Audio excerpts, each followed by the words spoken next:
This is how I like to do things. I like to do things properly, live and quick. And this is the images that made me with Therese Asplund.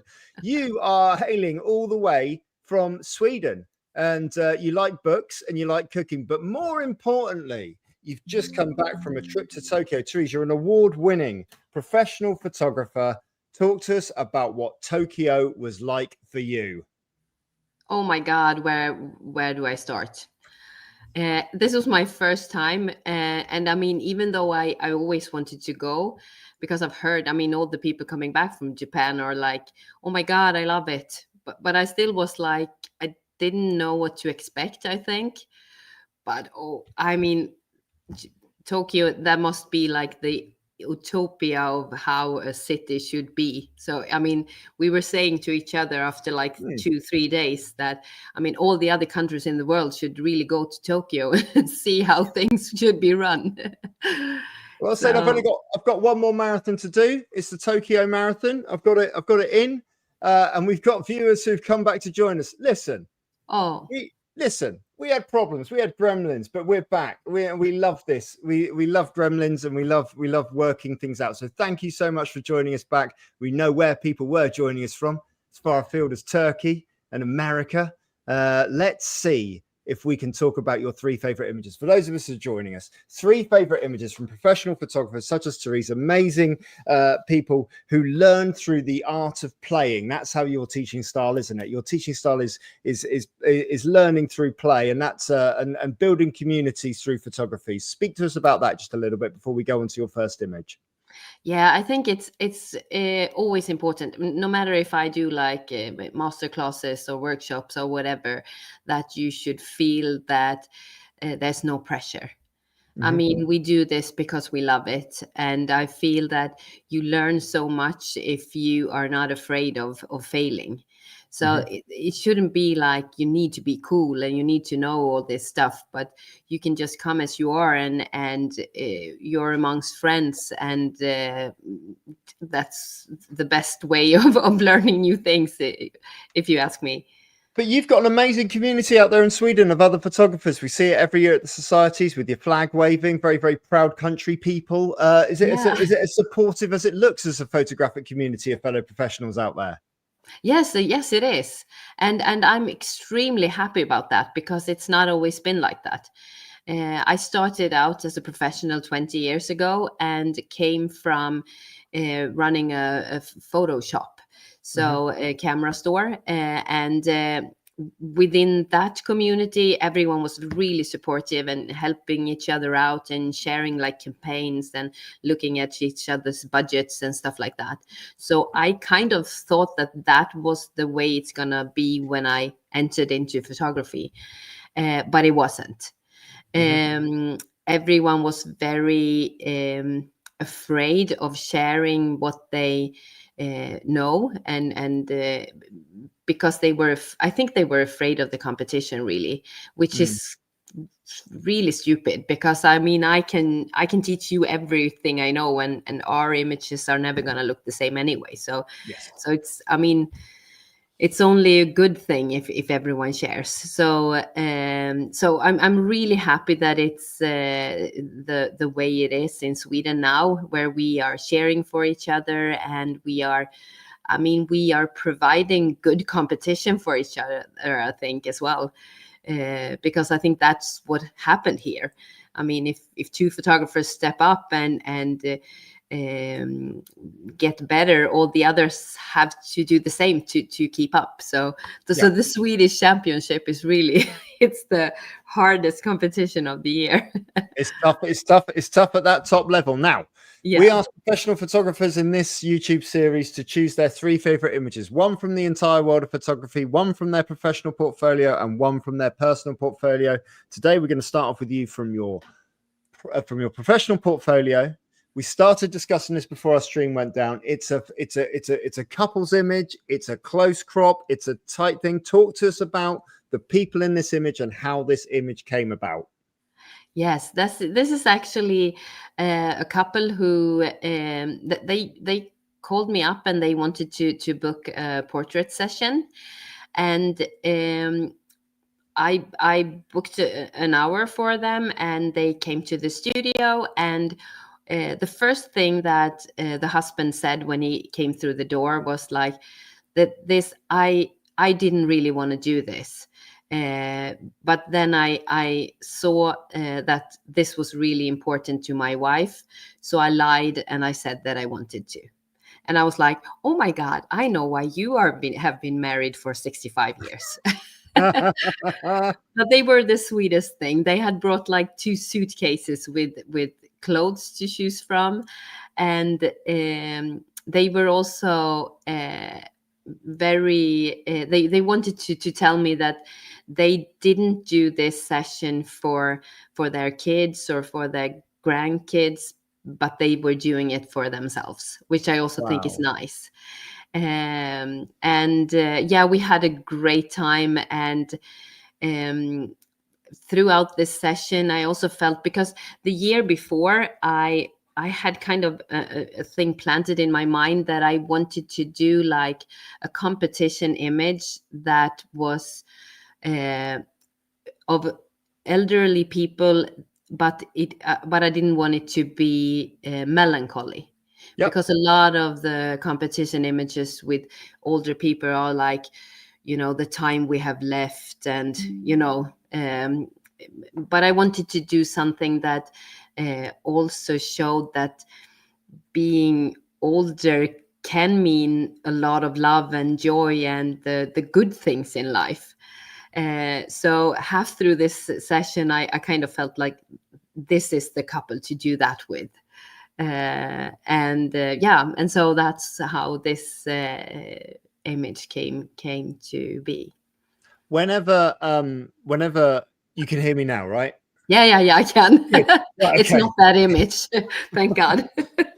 Whenever so whenever we like whenever they ask particularly old couples who've been together for decades and decades what the reason for their success is, often they'll say it's compromise, and like being a and like literally what you said right at the start about the compromise of giving up your not wanting to be there for the other person who definitely does want to be there, Yeah. to make that wonderful thing. But there's you speak to it so brilliantly in terms of like, it's so refreshing to see an uplifting image. As I think Michael pointed out in the chat earlier, that this is an image that just makes you want to smile when you see it. And there's a real embracing as well of the lines, of the contours, of the depth, of the contrast. And it's a celebration of those things, not hiding away from them. Can I ask, what did the couple think of this image when you presented it to them? Oh, they loved it. Really? I think the first thing they said was like, "Oh my God, we look like we are 100 years old." Because of course I have like in post enhanced the lines and to make it stand out a little bit, but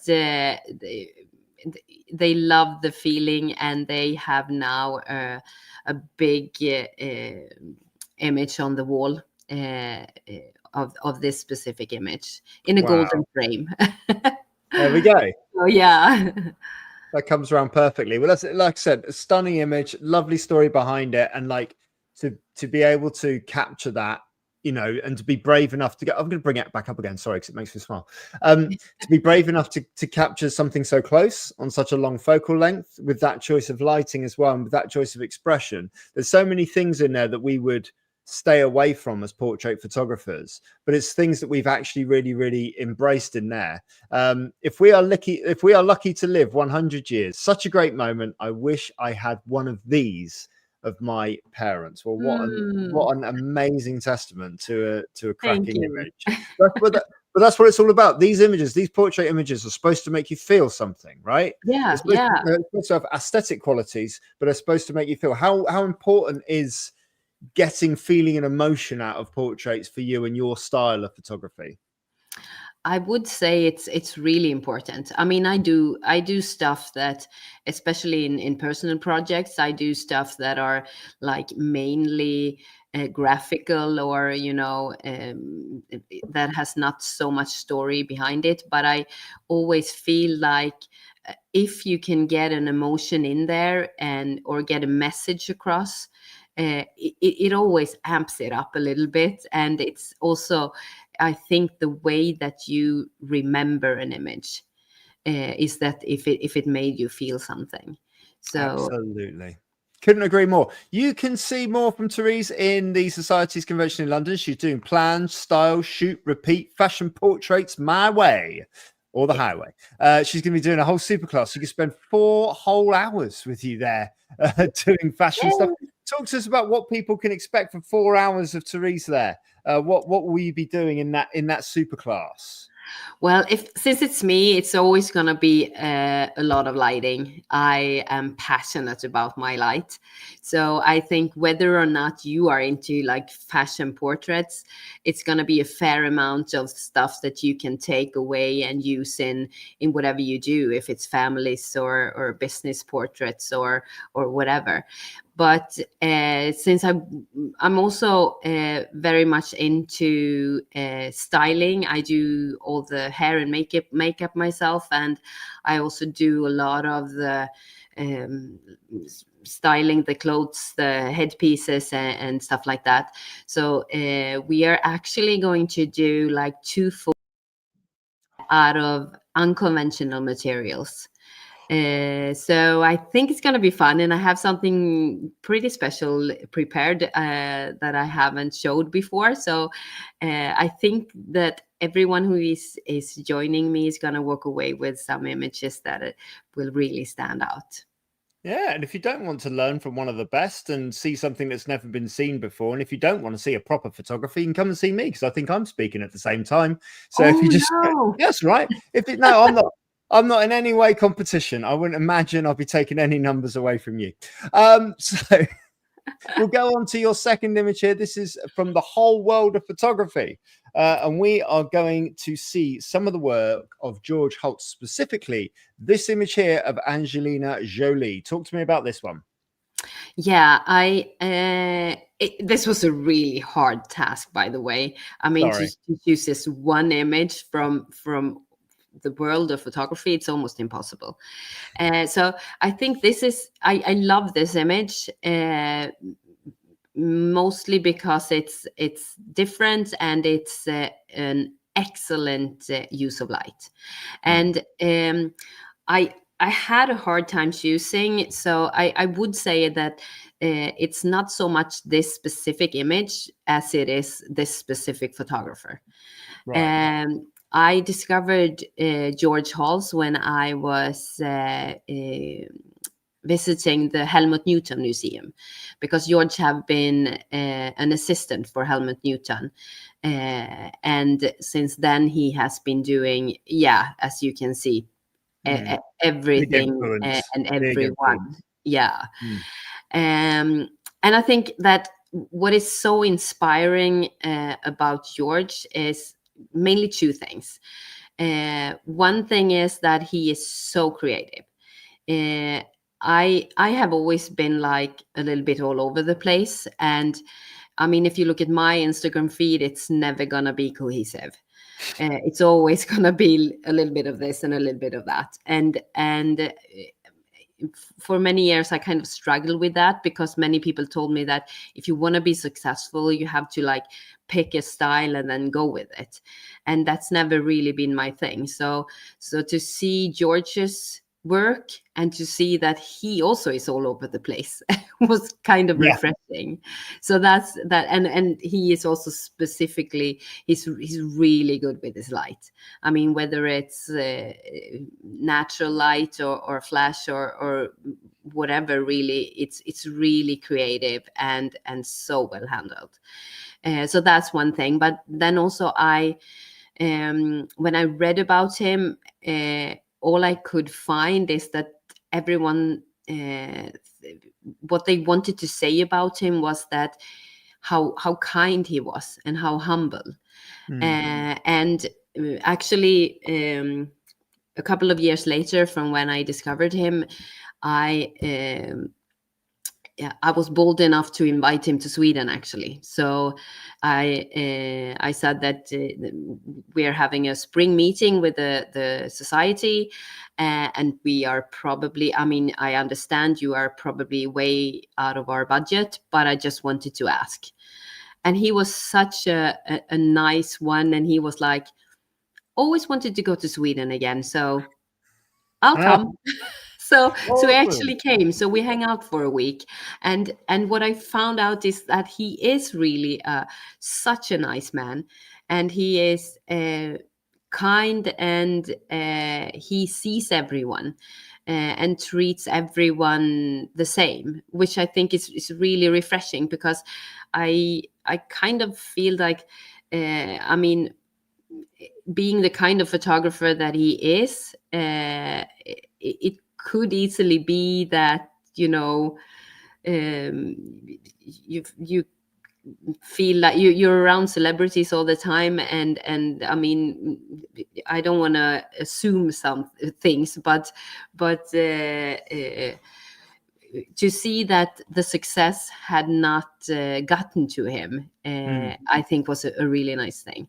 And I've always felt like kindness is the most precious thing. So that's also why I chose an image from George. So from his, more to the point of, like, I've got a couple of questions about this now. So Yeah. many questions, but firstly, let's bring it to this image, then we can park that. Why out of his such a diverse range on his website and in his portfolio, why have we stuck on this one specifically? Well, I think this is a really nice example of uh, both the contradiction between, the beautiful Angelina, and then you have the knife, and you kind of is intrigued about the story, which I think is interesting. But also it's like, the one of the main things with light in portrait photography is that it's supposed to like draw attention to the right thing, but also to make the most of your subject or your model, which I think this is a perfect example of. The shadows on the cheek, who really like frames the face in such a nice way, and I really love it. Yeah. You alluded to kindness earlier, so Evelyn has something kind to say to you. Oh my god. There's a nice piece of Sweetest thing. positive feedback. So yeah, no, you're absolutely right. So when he came over to Sweden, Yeah. did he give a talk to the Yeah, he society? actually did. We did a workshop, a 2-day workshop, which was fully booked. So we ended up doing 2 back-to-back workshops. So it was really nice. There was a lot of shooting, and you kind of got to dive into his way of like entering a location, looking around, see the potential, and the whole creative process of what do you do with this to make the most of it, which I Mhm. think was really inspiring. Because I mean, the location we did the shooting part in an old factory, so it wasn't like the most pretty location, but he kind of saw every potential that you could find in there, and made something good of it. So so it was amazing to just see him work, I think. There's just such a range of things, and that's one of the most. I think that's one of the most famous DVD covers of the 90s. Yeah, So it's nice to be able to put a photographer to that specific image. But like you said, there's such a range. There's such a good use of light throughout yeah, everything. yeah, And as you say, whether it's natural or whether it's artificial, it's been handled with the same elevation and the same care and attention, yeah. to elevate the subject. You speak so well to it. It's just absolutely perfect. So thank you. And I hope the viewers have been introduced to the work of George Holtz, and we'll go I and do hope a so bit too. more of a deep dive. And if you live in a nice part of Europe, maybe he'll come out and see you. Um, Yes. who knows? We'll move on now to your last image. And as so many people do when they're asked to choose an image from their personal portfolio, they instinctively revert back to childhood and instinctively revert back to family. Talk to us about this image here. Yes.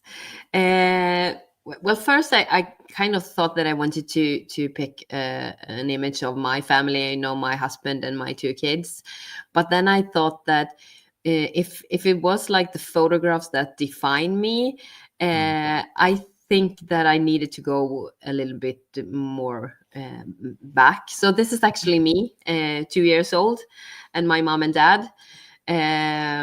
I can't get over that it looks like my mom is like 11 years old, but she is actually 19, which Okay. also is pretty young. And why I picked this image was because I think so much of who I am today, and actually what I do, I mean, even pursuing photography, is because of these two, my mom and dad. They have always been amazing about feeding us kids. I'm the oldest of four, so to teach us that we could do pretty much anything we wanted in life, as long as we were willing to do the work. So this is also something that I try to teach my kids, because it's I mean, to have the bravery of going after what you dream of, I think is a nice thing. And so many people today, young people, are lacking the confidence, and are not believing in themselves enough. So I think this is something that has really been valuable for me in pretty much everything. I mean, if it wasn't for them, and them telling me that I could do whatever I want, I probably wouldn't have started the Play to Learn workshop and taking photographers across the pond, and so many other things. So yeah, so I'm really really grateful for that. Anything is possible is a real mantra in our house, for allowing children to be the best version of themselves they can be going into adult life. You mentioned that you're the eldest of four. Do you suffer from oldest sibling burdens in the same way that I do, being the oldest? Let's hear what is done to you. I don't know. It's like you can't. I always think like I think you can get away with more if you're the youngest. That would be you have an air of responsibility about being the eldest, because you're always reminded constantly throughout your childhood that you are the eldest, and that you should be acting more grown up, and that they can get away with it because they are younger. They're supposed to act younger. There's a real what an amazing smile you are showing off in the middle of this image, though. It's just the most endearing, beautiful, beautiful smile. And so this was your family home? Was this taken in? Yeah, I believe so. Yeah, it has to be. And I think this is also, I have a younger sister who was born when I was 2.5. So this probably this is like the end of me being the only child. So but I'm so grateful for my siblings, and I mean, it's always also you get to boss them around a little bit, which is nice. Yeah.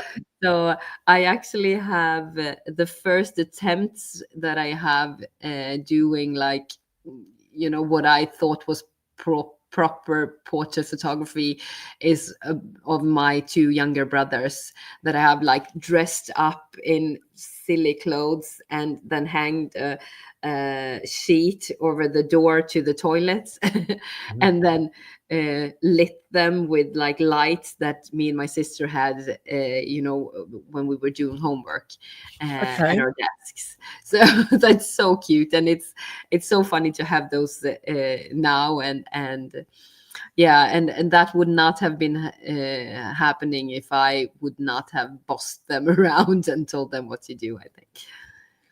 May I ask, are your parents, if this isn't too personal question, are your parents still around? Yes, they are. Yeah. So what did your parents do for a living? What were their jobs?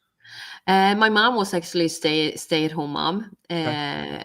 up till the age of 15, I think. She started to work later, but when I was growing up, she was a stay at home mom, and my dad worked at the factory in Avesta. So we never had much money. We could never, like, fly to Mallorca for a vacation, Mm. but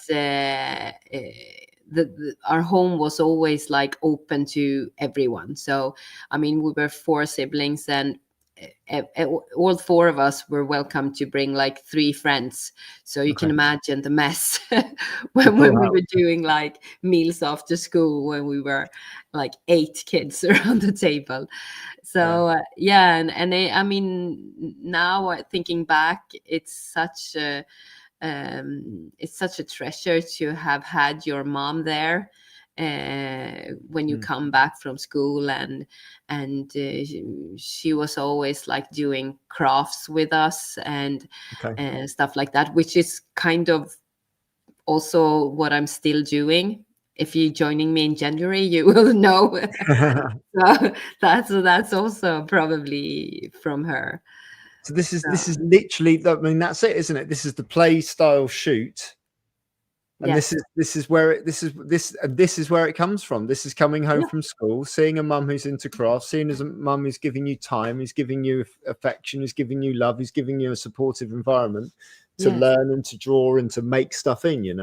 yeah.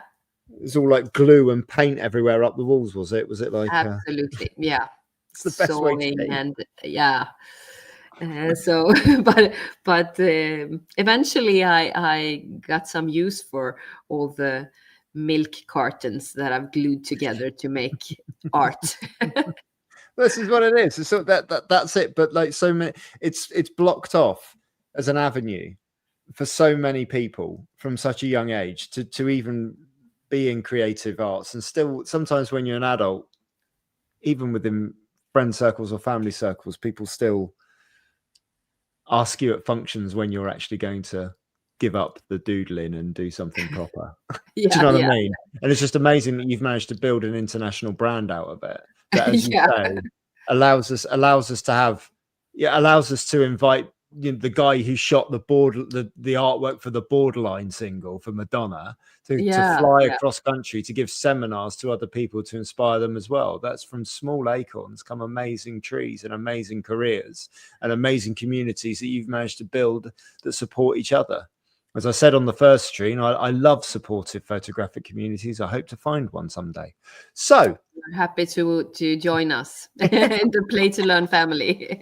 Play to Learn family. Therese, tell us where Play to Learn, obviously, but is there anywhere else online people might be able to find you to learn more? Excuse me, where say that Yeah, again. where can people find you online? Oh my God, yeah. Obviously, on my homepage, I have where I have like I also have like a mentor program, and all the classes are up there. Mhm. But I think that if you want something that is up to date, is probably Instagram. Because that's where I'm. Yeah, that's the homepage. But the Instagram feed is where I actually take the time and tell people what I'm up to, and my plans, and um, invite people to see what I do, basically. Wonderful. I think I don't know about you, but I think I feel it's so tricky to find the time to be on all platforms. You're supposed to have a homepage, Instagram, Facebook, TikTok, and it's yeah. Points of interest is difficult. I have a admission to you as well. I completely ripped this image off this year, actually, for a client of mine. I loved it so much. I thought I want to see if I can do that, see if I can actually replicate it in studio. Uh, Oh, got nowhere near. but that's such a nice way of learning, isn't it? I do It that was. too sometimes. I think it's really. I mean, you learn so much from I could trying do. to. I could do this bit round the eye, Yeah. I was struggling to get the fall off around the nose and all of that, and struggling to get so Yeah. maybe It's actually if I don't sell any tickets to my class, I'll just come in and see yours and I'll you are pay in one. more than welcome. That'd be the best thing. Next week, we've got another one of our Scandinavian cousins joining us. Hannah Nerett is joining us next week to discuss the photographs that define her. So like and subscribe and say nice things. And you can be kept up to date. It'll be the same time next week. Therese, thank you so much for joining us. Can't wait to see you in January with your little Swedish flag on your little Swedish table. And I can't wait to see what images you're going to be sending in for the 20x16 competition. 20x16 competition is open for entry. So if you have an image that will print 10x8 within a 20x16 mount and you want to get your image judged by an array of international award-winning photographers who are trained to give feedback in competition that pushes up, not punches down. So we will always offer feedback from printed images in the 2016 competition, particularly in the Nouveau category. If you've never entered before, you can enter the Nouveau category, and we as judges are specifically directed to give more feedback for those entries and to make sure that the feedback we give gives pointers and ideas about how you can elevate your images to the next level. It's not just about pointing out what's wrong with it and where it's gone wrong. It's about identifying where things have gone right and how things can be improved to push them to the next level, because that's how we learn and that's how we get better and that's how we improve. Therese, thank you so much for joining us. Have a wonderful evening. Thank you very much for having giving me. Pleasure. Thanks so much for giving us a second chance in the chat. We appreciate those of you that came back, and we hope those of you can watch it on catch up and enjoy it. Thanks very much for joining us, and as ever, all the very best.